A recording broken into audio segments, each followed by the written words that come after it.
I really do. I love them dearly. And I know they get tired of me sometimes. But I always tell them, I don't have time to play with folks. We got whole families falling apart. Before I came down here tonight, Mr. Obama was talking about the State of the Union. And he said that the place that we must begin is with the economy. And economic justice is real. Some of you out there have lost jobs. You've gone from 401k to no 1k. You've lost savings, retirement, lost your homes. You don't know where you're going to stay, how you're going to pay your medical bills. Economic justice is real. Mr. Obama proudly said that that was the cornerstone of the American Recovery Act. Well, that may be okay for America. You are children of God. Economics is important. I am a student of economics. Economics is important. But your Recovery Act begins with God. That's real. That's so real. Your Recovery Act was signed the day that Jesus climbed Golgotha's hill. And they hung him to a tree. They hung him high and straight. Crucified him between two bears.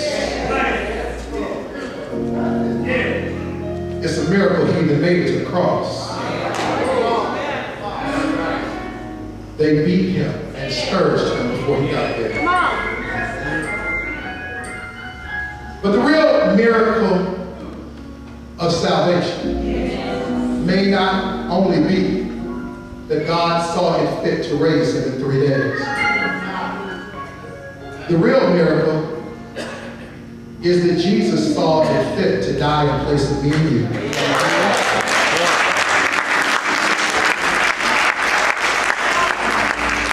That's the real recovery. That's a stimulus package that you may not feel in your pocketbook, but you feel it in your soul. Young people, don't let anybody tell you that God ain't real. They'll whisper all kind of words in your ear. I believe in science and technology. But as much as science and technology has tried to explain it, it ain't nothing but theories. It's nothing but theories.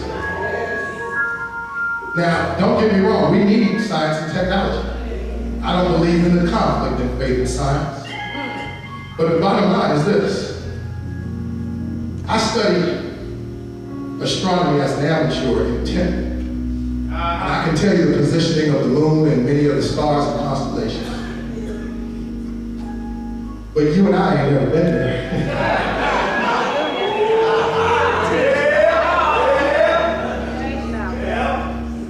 You and I haven't been there.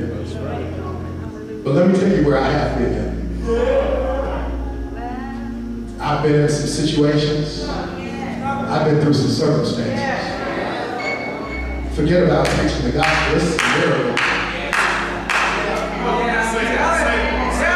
Lou, I'm testifying right now.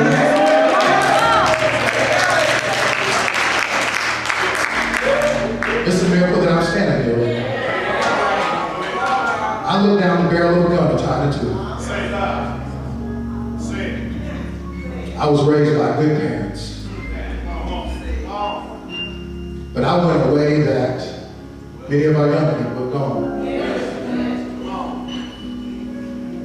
I don't know why God held me out. I don't know why God spared my life when many of my friends didn't get spared.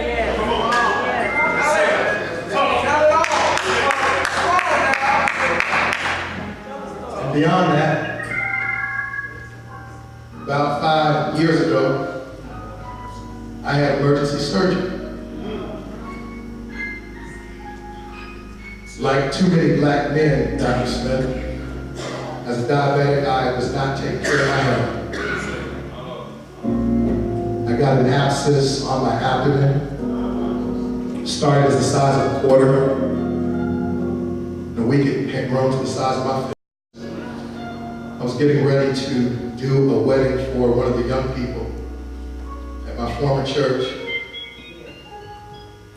Day after Thanksgiving, 2003, I couldn't move. My family kept telling me to go to the doctor, kept telling them that it was no big deal. Being a macho man. Finally got to the doctor the next day. Doctor began talking to me. He said, I need to go down the hall and talk to the neurologist. True story. He left for about 45 minutes. And you know when the doctor leaves you alone that long, all kinds of stuff starts going through your mind. But I still hadn't understood how sick I really was. He came back in, Deacon Johnson, and he said, you're going to be in the hospital for a while. And I'm still not understanding what he was talking about. And I said, oh no, doctor, I'm fine. I have to go to a wedding tomorrow, and I'll come back on Monday. He said, you don't have until Monday. He said, you have two problems right now. Right now, your sugar is at 1,000. He said, the fact that you made it here with your sugar that high is a minor miracle in and of itself. He said, but that's not the worst problem that you have. He said, the aggressive form of gangrene has set into this abscess. And he said, if it spreads anymore, I'm going to have to cut off your leg at the hip. He said, the truth of the matter is, if it spreads upwardly, it may go through your stomach or to your heart, and then there's nothing I can do.